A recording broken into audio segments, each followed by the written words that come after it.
Hello, welcome to Launch Today, the podcast that dives deep into the strategies and tactics that propel startups to $1 million in revenue and beyond. Each episode, we bring you exclusive insights from industry experts and seasoned entrepreneurs who have cracked the code on rapid growth. If you're a founder looking to supercharge your marketing, refine your messaging, and captivate your target audience, you're in the right place. And you won't want to miss today's episode. We have a special guest who is a true messaging maestro, Zach Messler. With over 2 decades of experience in product marketing for B2B tech companies, Zach has an uncanny ability to transform complex products into irresistible stories that drive demand. As a trusted advisor to founders, he helps them find their unique voice, position their offerings for maximum impact, and enable their sales teams to close more deals. Zach, thanks for coming on the show. Trevor, it's awesome being here, man. Thanks for having me on. Yeah, we've been connected for 2 years or so. I think I've been on your show. No, I don't have a show.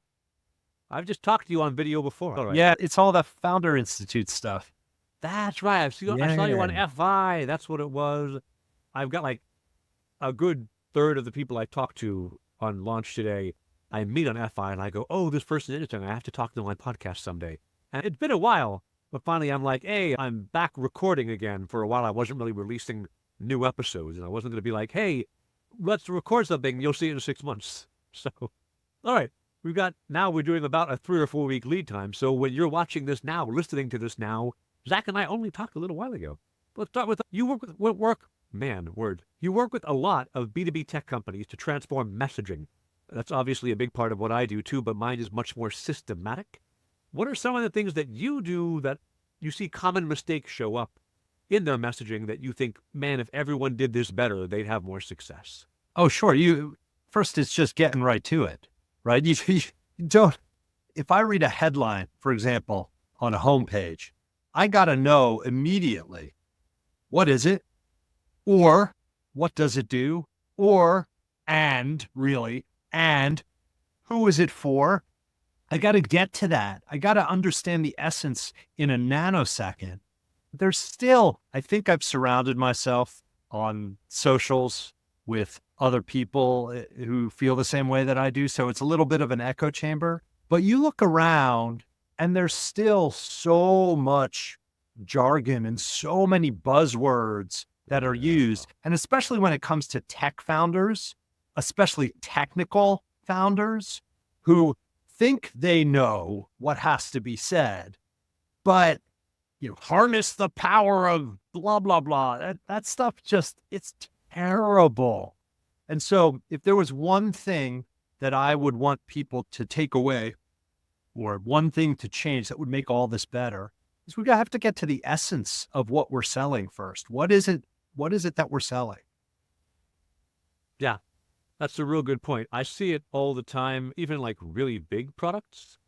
I was just checking out while we were talking, because I've been trying to set up a Kubernetes instance recently. Kubernetes is like a big web tech company. Yeah.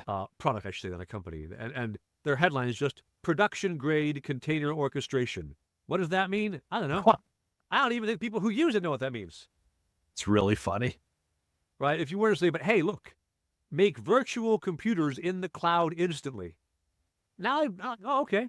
Do I want a virtual computer? Maybe not, but at least now I know, that's what this is for. It's a little more than that, but like for your average user, that's deep enough, right? It's those big words, the orchestration, or not, it's still a big word, but revolutionize. That one's that's always BS. No one's ever revolutionized anything. Well, the thing about revolutions too, I like to go, when I have a client who starts out talking about the revolution or revolutionizing, the thing I'll always say is, what exactly is a revolution? And isn't it safe to say that a revolution is violent and bloody? Yeah, who are you Probably killing? A lot of people getting hurt. We don't want revolution. That's fair. Or just, hey, all right, this revolution, are you eating the rich yet? No, then we're not really in the revolution. All right, that's a very good point. And then you come to it, right? You have to succinctly explain what your product does and why. But you have a line on your LinkedIn bio. I think I may have stolen it inadvertently from you because I gave a talk called "No One Wants Your Stupid Product," and Yeah. I think that's from your bio. I didn't realize it was just in my head because no one wants your stupid product, and I Yeah. think so many people write That's about absolutely right.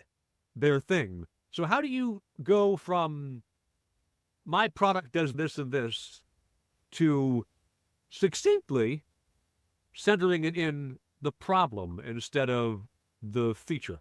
Sure. So the key for me, and I've done this, there's a whole story here. I've done this since the beginning of my product marketing career. The key is to get to the essence. We want to get to the essence of the offer so we can connect it with the cares, the wants, the needs, the desires of that target audience. And to get to the essence, the way I approach it is it's answering three questions. It's three big rock questions. And to answer them, you have to answer more questions. There are more questions that come up. But Nice. but the big rock questions, these are, I wrote about this today. These are it's what's the meaning of life? These are huge questions. And I call them the clarity questions. The goal here is to get crystal clear with what it is we're selling. So it's, what is it? What is this thing that we're selling at its core, at its essence?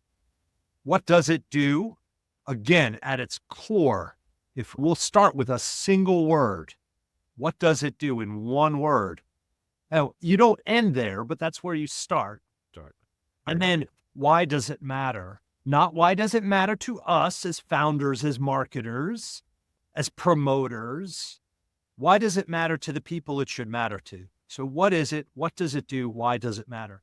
The reason why I started down this path, so it's loosely based on Aristotle, which is why I told you I read your post, your article about creating 18 headlines. And you talked about Aristotle in that article. Great article. To anyone listening, go search it up on CrowdTambers. Fantastic article on messaging and headlines. So what Aristotle said about essence, he said the literal translation, and I never remember the ancient Greek, I probably should, but the literal translation of essence, according to Aristotle, is that it was to be. That it was to be. So the way I like to talk about it is essence is the thing that makes the thing be thing that makes the thing Zen. be the thing. It's The kind of thing where mind. when you remove it, the thing is no longer the thing. That's right. That's right. I get So it. we are trying to get to the essence of this product because if you get to that foundation, if you get to the initial, those building blocks of what is it? What does it do? Why does it matter? If you can get to the right place with those, everything else is so much easier.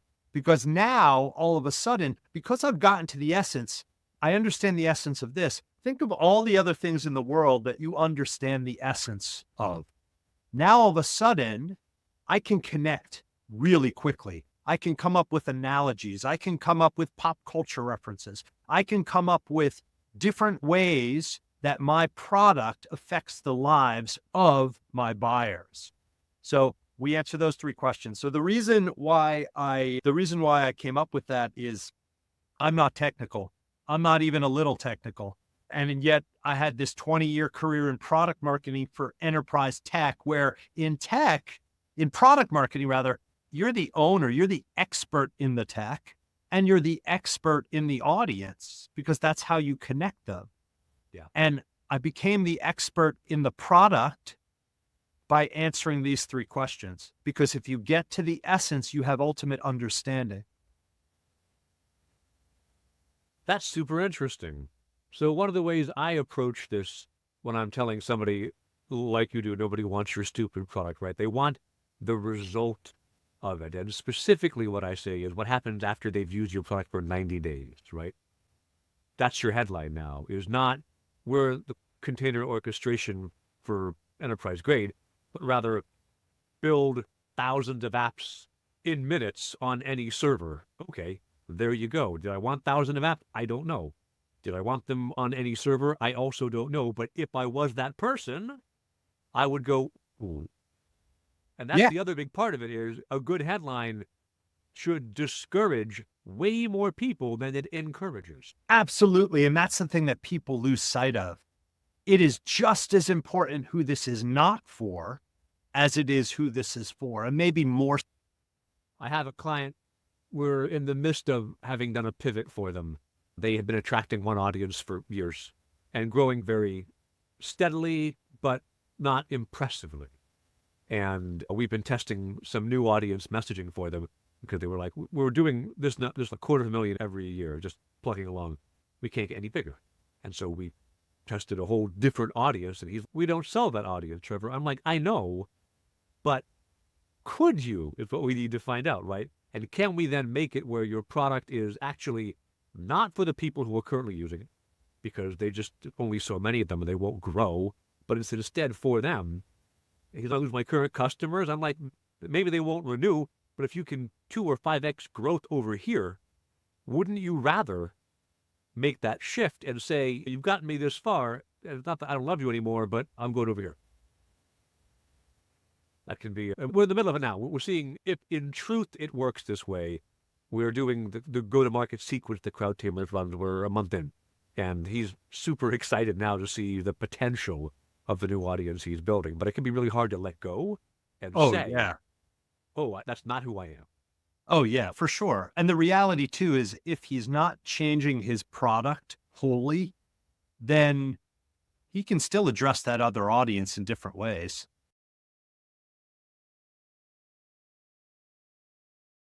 There are ways to hold on to all those customers, too. Even if you change your wholesale go-to-market message, you can still hold on to those. You just have to treat them the right way and say the right things to them. You're precious. You're special. Yeah, exactly. So one of the things you also talk about, and this is really tricky. I'm coming from, I don't do as much, I think, enterprise stuff as you have, but when you find an audience that a message and you go, oh, this is what's working on the marketing side, then the next thing you do is convince the sales team, this is what we're bringing in. Now you have to sell that. And they're all going to be like, that's not how I sell. For 20 years, I've been selling enterprise software this way. And you're like, yeah, times have moved on, Grandpa. Let's pick up the pace. How do you get the sales team aligned with the marketing team's messaging? Yeah, so these are lessons from product marketing, from the ground floor, from the street, so to speak. But it's basic, and it is.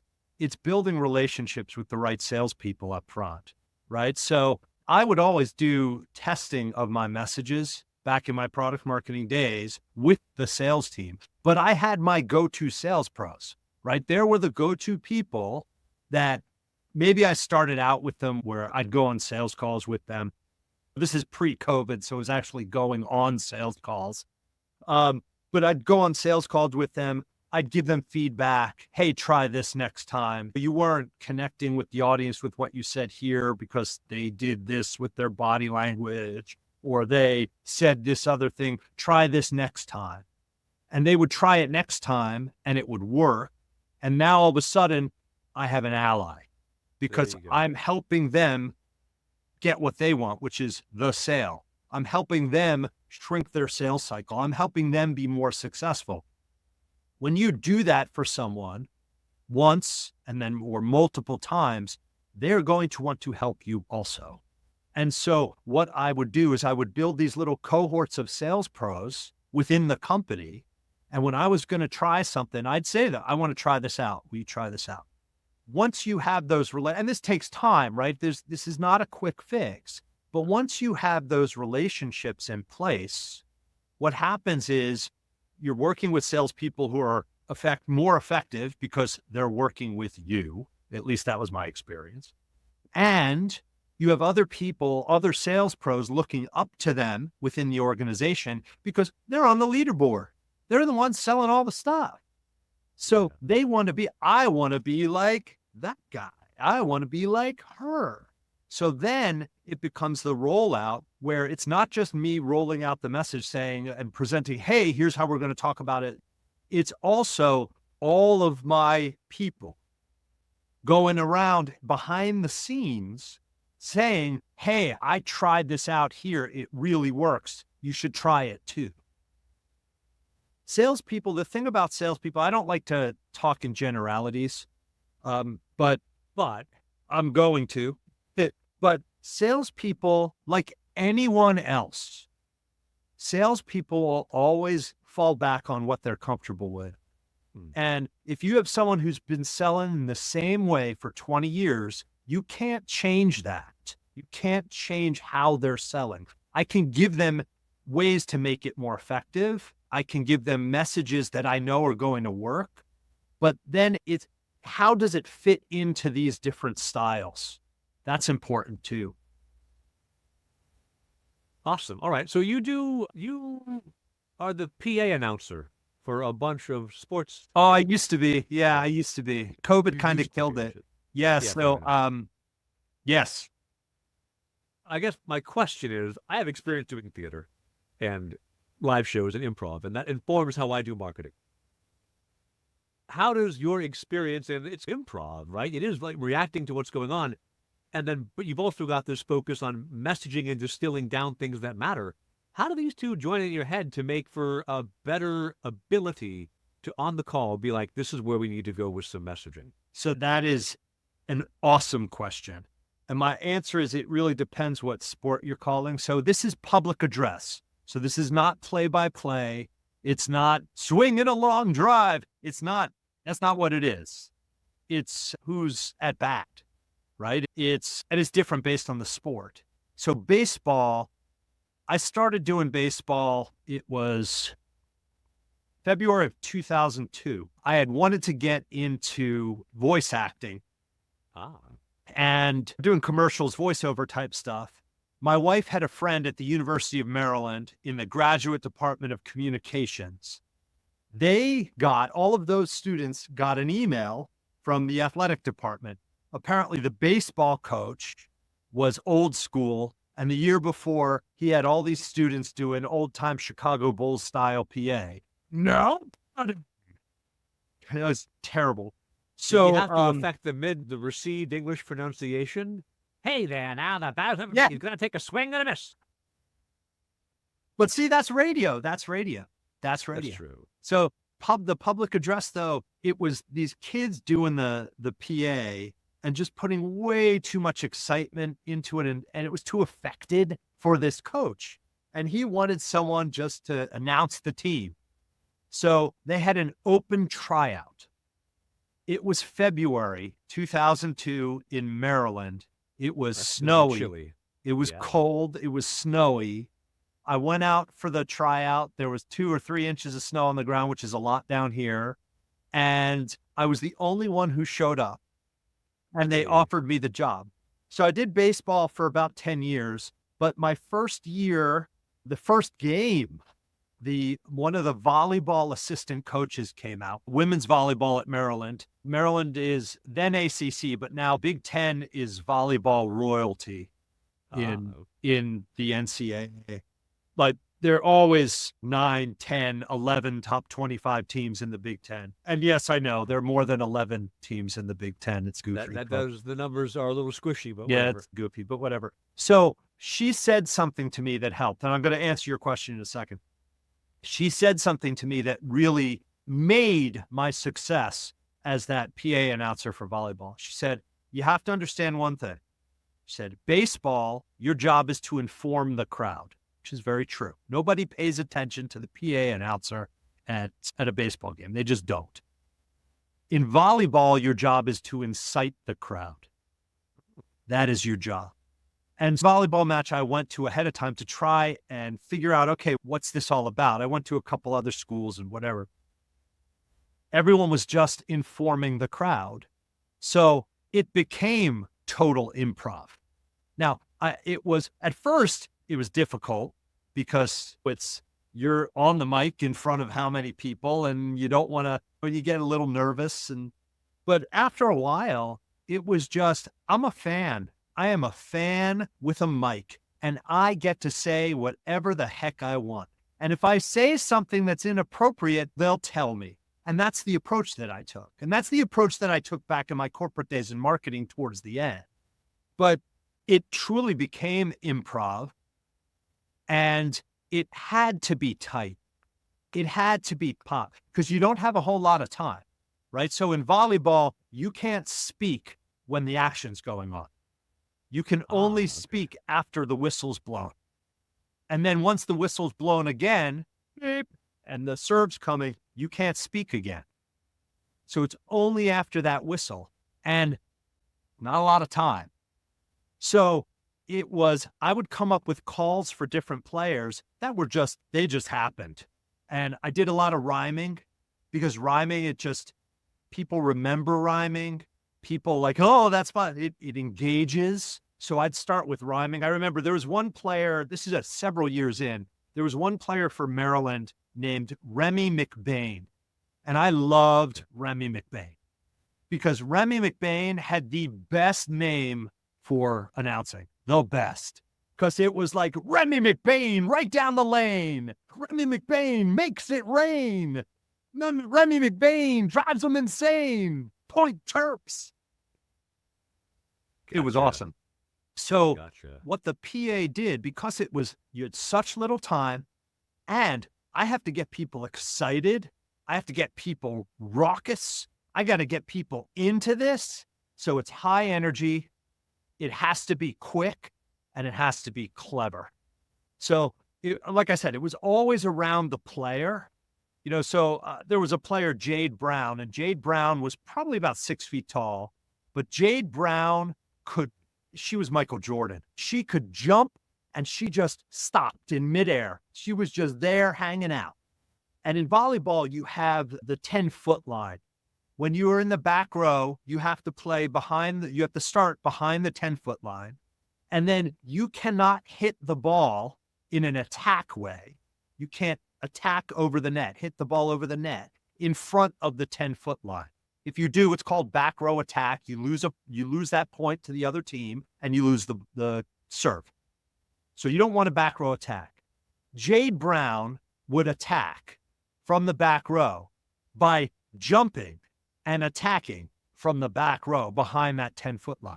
And it was amazing because she'd get so high and she'd get these angles from the back row where this slam would come in. And that call was always Jade Brown from downtown, Point Terps. There you go. So there was always something to it like that. The last one I'll share with you, just because I really loved it. There was a player named Audrey Elliott. And Audrey was super tall. She was a middle blocker, about 6'2" or 6'3". And anytime she had a point, I made it like a bomb alert, it was Audrey Elliott. After a while, what would happen is I wouldn't have to do most of these calls. I did them, of course, but the fans would start doing them. And so it was pithy, have to be real pithy, short, to the point. I have to pull in emotion in some way. I have to pull in sometimes a pop culture reference was really great. There was a player, Maddie Lee, one year. And Maddie Lee, outside hitter, so on offense a lot, attacking the ball. And it just happened. She had an attack. I didn't have time. I wasn't thinking. And I went, Maddie Lee, like Michael Jackson. And once that hit, it stuck. And after a few times, I would just go like this when she hit the ball. So to those listening and not watching, I'm putting my hands behind my ears like I can't hear you. And the fans would all go, can't. It was awesome. But yeah, short, emotional, connecting. It all ties back. And something else I think that's relevant to a listener who's not doing volleyball calling is everything Zach was talking about here. It was the player, right? It was not you, the announcer. Likewise, if you're thinking of writing product headlines, whatever, it's about the star of the field, which is never you, the product owner, never you, the CEO. It's always your customer. Or in your case, Zach, your customer was the audience, but it was really the coaches and the team. right? Because if the audience loved you and the coaches and team hated you, you'd be out of a job. That's right. It was all of them. It was all of them. They're all different constituents. But look, I say this all the time. Flip the message. It's not about you. Flip the message. That initial, when I'm working on headlines with a client for their website, I want that H1 to be emotional, and I want it to be about them. I want it to be about them. It can be about what they could achieve. It could be about what they're facing, but it has to be about them. It is not By them, I would specify that them in this case is the audience, Yes. not the developers. Yes, that's right. Them Yeah. being the audience, them being the people you want to buy your stuff. Yeah. Flip Awesome. the So message.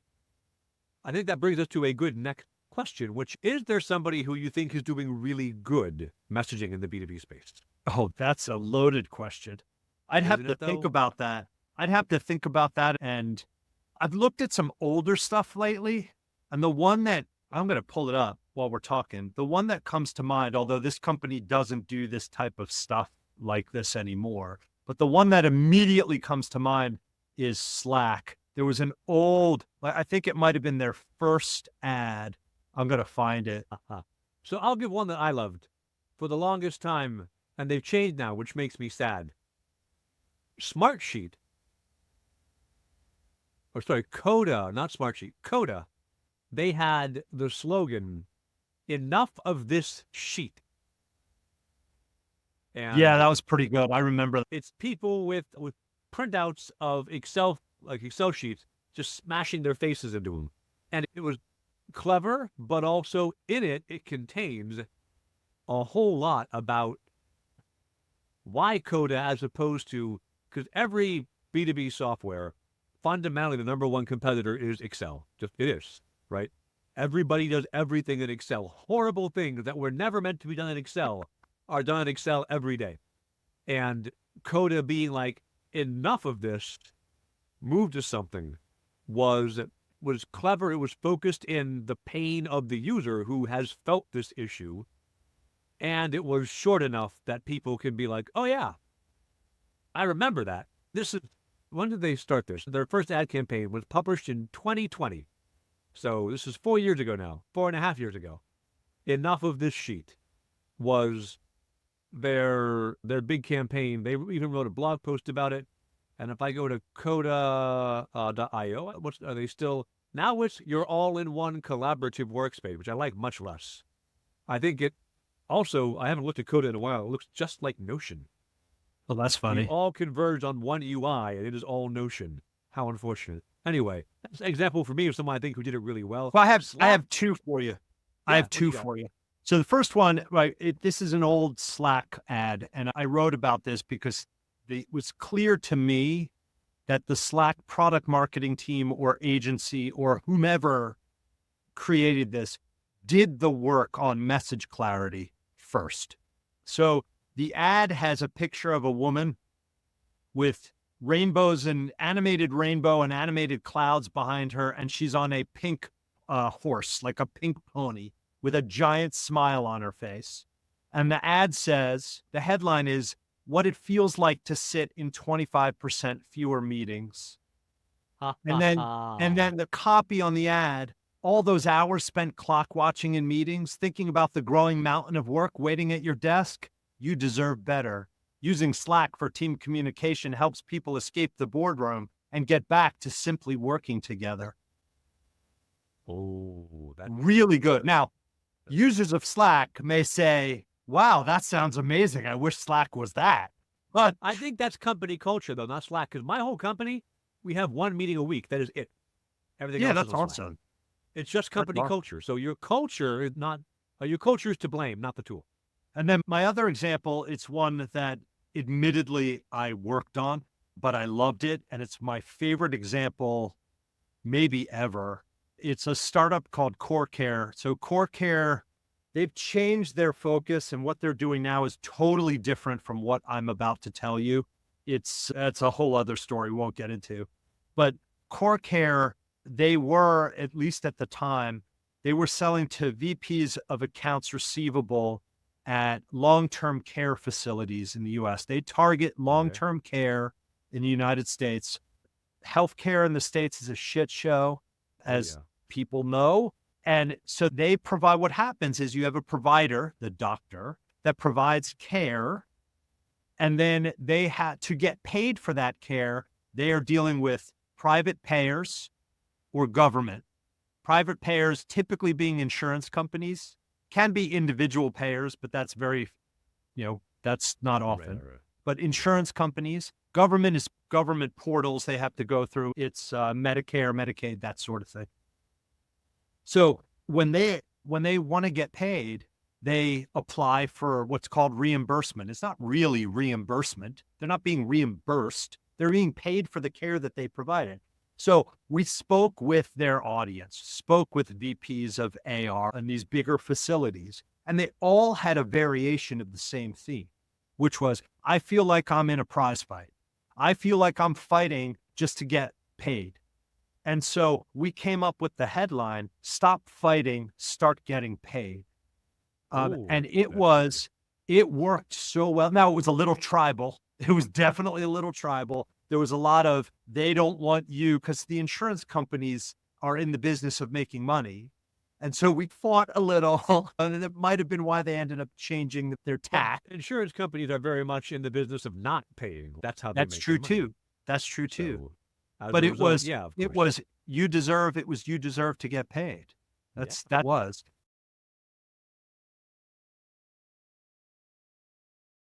I like Now it's your Medicaid Advantage platform has arrived, which I think is which terrible. is And I've told them bland. that. And They should work with Zach Messler. That's what they should do. we'll see. We're talking again, so we'll see. Alrighty, awesome. So those are good examples. I remember, in terms of way to communicate clearly your value prop, Slack used to be real good. For a while, I also liked Trello was good. They used to have like, always know what you need to do today or something along those lines. And I was like, yeah, that's anybody in the knowledge workers space, right? You start the day and you go, what am I doing? And having Totally. clarity on that would be really handy.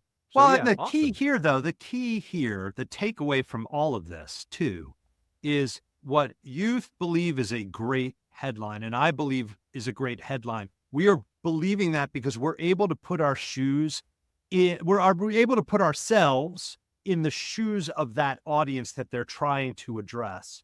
It is never from our perspective as marketers. It's from the perspective of the buyer. What does this look like from that place, from that audience's perspective, right? So for example, I have another client, name of the company is GoMocha. And GoMocha is a field service platform. So think of teams of technicians going out to fix refrigerators or going out, the Verizon has all these towers and they're going out to fix the towers. That's field services. So they sell to field service directors and field service operators, as they call themselves. In field services, the thing they care about most, those operations people, is efficiencies. And that's what they talk about all the time. Even if they don't have all the efficiencies, that's how they talk.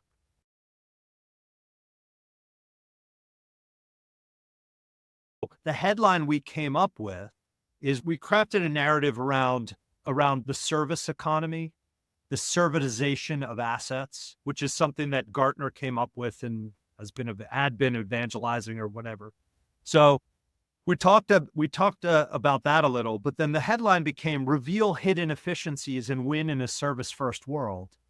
And it's a little pie in the sky, win in a service first world. I'm not sure I love that piece of it. And it's a lot, right? But that reveal hidden service efficiencies has worked for them like gangbusters, to the point where what we're doing now is we're taking efficiencies, we're renaming pieces of their product. They don't have features anymore. They have efficiencies. We're releasing a new efficiency. And it's awesome how it's working. It's just one of these examples of how what we think may sound cheesy or off doesn't matter. It doesn't matter what we think. It's that audience. Matters what works. That's 100% the case. That is, I had a client working with in the travel space. They've been running ads for, I don't know, a year and been making money. It was doing okay. And we ran their first ever social proof ad where somebody gave a review of their experience and instantly 3x the ad return, right? Just like first try out of the gate, boom. Because it was the actual, like the literal voice of the customer. And going from have a great experience to I had a great experience seemed like a really tiny detail and not one that would make, but it just totally night and day change performance. And It was by the time also I'm working, wasn't them saying it. it wasn't them saying it, was somebody else saying it. We Yeah. could have made it up. We didn't. We could have made it up. Well, of course. How many people do you think actually make that stuff up? I think for small businesses, a lot. Oh, I think you're like, particularly when you read a review that reads like someone's keyword stuffing, you're like, yeah. I think no, that's lame. no. Yeah, yeah. Like at the very least, I'll admit I have done this before. Get a friend or two, tell them check out the website, go make a post on Twitter about how much you like, and say something in your own words about what makes it cool, and I'll buy you a beer. There you go. I've now got social proof to embed in my website. Job's done. No one needs to know. No one needs to know. This was bought for the price of A beer. a beer. I've done this in the past, I will admit. And I've also been the guy who they're like, Trevor, I'll give you a beer. Write something. I remember one other time with the client I'm working with right now, language from the client. We pulled out a sentence from one of their reviews, and I hated it. It was like, competitor number one seems easy to use, but once you add in all the plugins and overhead, it's actually really expensive. Like that's the actual headline, which is awful. Compare number one was the actual branding, but that was like a 14 word, just Too long. lands like a dead pigeon on the ground as you try and, but outperforms anything I've ever written. And I'm mad about it because I hate it, but it works. And so it's a case of, okay, if it gets the signups and the revenue and does the money, you live with it. Yeah. But as You a hate it. copywriter, it offends me. Yes, you hate it, but you secretly love it. I love that it works. I hate that this copy and that I can't Yeah. write anything better. I'm like, I've been a copywriter for 25 years. Yeah. And I can't outperform that doggerel. Whatever. All right. You use the hashtag boom shakalaka frequently, I when do you're all the posting, time. which is, I think, like a combination of excitement and taking calculated risks. Like, what makes this your Hakuna Matata, your philosophy of life? Yeah. So it is excitement. It's taking calculated risks, and it's winning. It's celebration. It's all of those things. So I grew up on NBA Jam, and we used to play street hockey actually in my neighborhood. And anytime anybody did anything good, you got a boom shakalaka. And once I had a team at work, a team I was managing at work, if anybody did anything good, anything great, they would get a boom shakalaka. It's just, I can't, boom shakalaka. I can't help it. And so my last team in the corporate world, I had this marketer on my team who was so wise beyond her years. And she said, she would dare me. She's like, I dare you to write. I was writing a lot on LinkedIn then. It was the early days of the articles on LinkedIn. Oh. And she said, I dare you to write a LinkedIn article on boom shakalaka. It's like, okay. So I did. Of course. You can't just throw it on the gauntlet. Yeah. And then, so I did it. And then that wasn't enough. She said, I dare you to put boom shakalaka in your LinkedIn profile. So I did. And it's still there. And if you go to my LinkedIn and look up Appian, which is my last corporate stop, you'll see at Appian, I brought the boom shakalaka to marketing, and I talk all about that. And then the next logical step for me was the hashtag. And so I started using that as a hashtag. After that, I came up with an emoji signature for boom shakalaka. That's become a core part of my branding. Same deal. You can see it all over LinkedIn. I'm just waiting for you to be like, and the tattoo. Yeah, but I have, here, I'll show you. I have stickers. There it is. Oh, nice.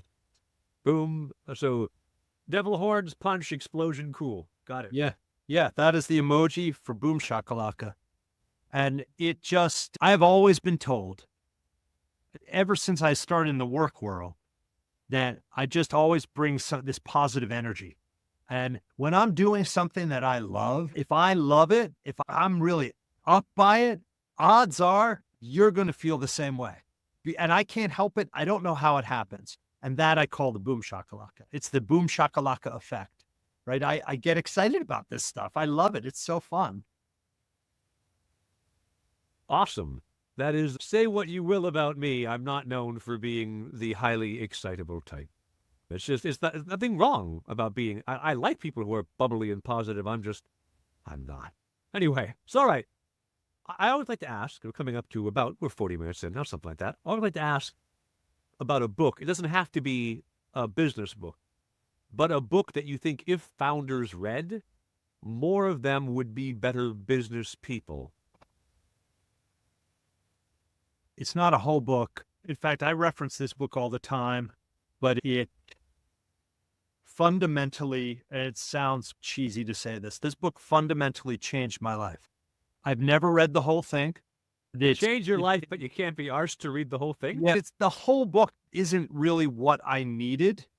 Okay. And it's probably a little outdated at this point, but the stuff in the beginning is the first 60, 70 pages. I go back and reread all the time.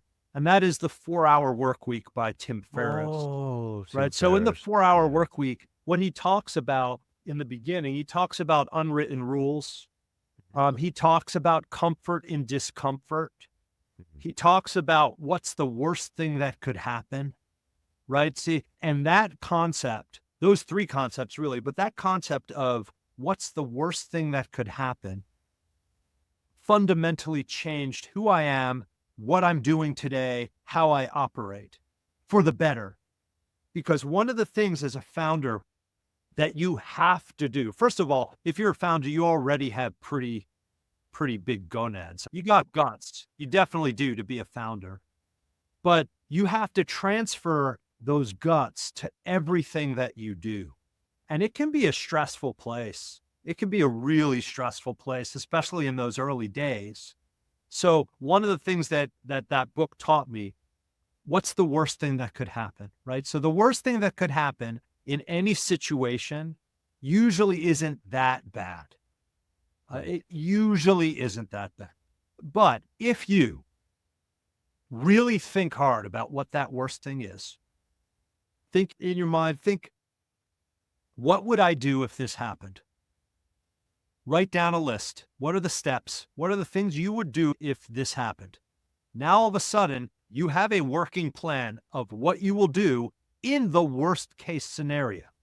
In your go-to-hell scenario. Yeah. Now it's not as scary anymore because I know that if I fail, I know how I'm going to recover from it. Now, what I would do for myself, I still do this, is I started to contrast things, right? So in copywriting and marketing, contrast is always your friend, right? The what is and what could be, the bad and the good, the great, right? It's always right there. It's a hugely positive thing to look at. So I said, okay, what's the worst thing that could happen? Now that I've done this work, what's the best thing that could happen? And I make a huge list of all of these possibilities. And now all of a sudden, that worst thing that could happen that is really unlikely. Not only do I have a plan for what I will do if it happens, but I have this long list of look at these amazing outcomes. Look at these amazing possibilities if I only have the guts to do this thing, whatever this thing would be. And for a startup founder, essentially, guts. You have to have guts. You have to be willing to try things. You have to be willing to test things. And remember that in marketing especially, the worst thing that happens in marketing is quite literally nothing. Yes, the worst thing that can happen is almost always nobody cares. The truth is people always, this is an odd sentence to utter, people always never care. That doesn't sound like English should do that. But I think that's a really good point. And Tim Ferriss is one of our modern day philosophers. I don't think he would consider himself one, right? He's a biohacker / structured rule breaker. But I think he brings a philosopher's mind, this willingness to ask, but why do we all agree this is the way that things do be? And then say, how do I deconstruct them? in that way, I feel same as Marcus Aurelius or Epicurus, right, from way back when. Coming up with there's a set of rules that we could live by if we didn't just let ourselves fall into what the world gave us. And we could then choose to be better about it, is really interesting. And so based off of your 4-hour work week recommendation, I always try to offer one too. I would offer, these sound opposed. They are actually, I think, way less opposed than everyone thinks. Either read Meditations by Marcus Aurelius, or go read like Lucretius's work on Epicureanism. They're actually the same thing. But if you go far enough around the world, you come back where you started. And that's really where we are with Stoicism, which is duty, and Epicureanism, which is pleasure, but both of them admitting, I don't control whether I don't control whether my situation is enjoyable, but I do control whether or not I choose to enjoy it. And so that, a big part of what Tim Ferriss is talking about, unwritten rules, and what's the worst that can happen, all these things come down to life will happen. A good founder is of even keel whenever things are really good or really bad. Because what's the worst that can happen? Okay, pick yourself back up. Go again. That's right.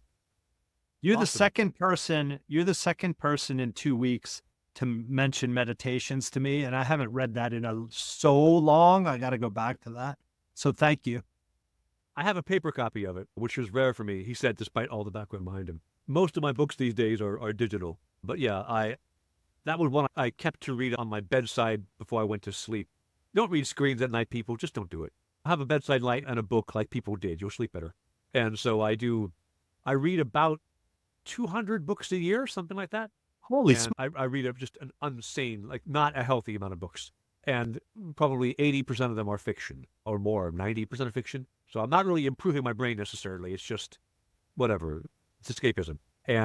But some of that is business and meditations. Like some of my top recommendations of like business books, meditations, Strunk & White's Guide to Style. Because the most important thing you can do as a knowledge worker is write. And the better a writer you are, the better you will do. Oh, you have a guess. No, I'm looking at my bookshelf because there's a book I'm thinking about, but I don't remember. Oh, there it is. There's another book in the same realm. It's a silly, easy read. It's almost a picture book. Let me get it.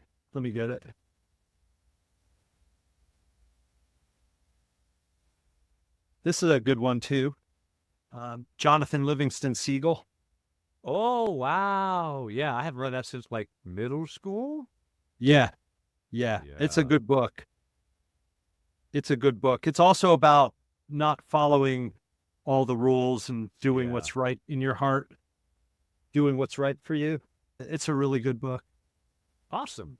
Then to wrap this up at the end, if people want to go find you, Zach, on the internet, and they've watched this on one of my channels, how do they go find Zach? So a couple different ways. First off, you can go find me on LinkedIn. I'm on LinkedIn all the time. It's probably the fastest way to reach me. Zach H. Messler, Messler.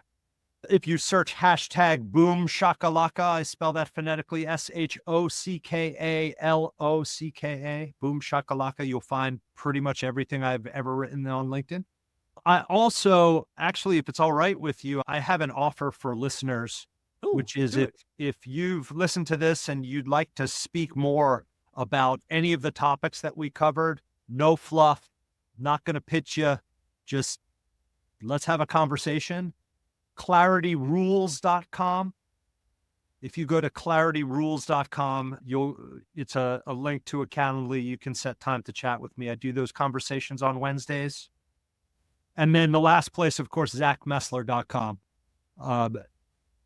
It's probably where I'm not terribly proud of my website, but I am proud of my headline. Hey, there you go. I want to go. You can't just say that. ZACHMESLER.com.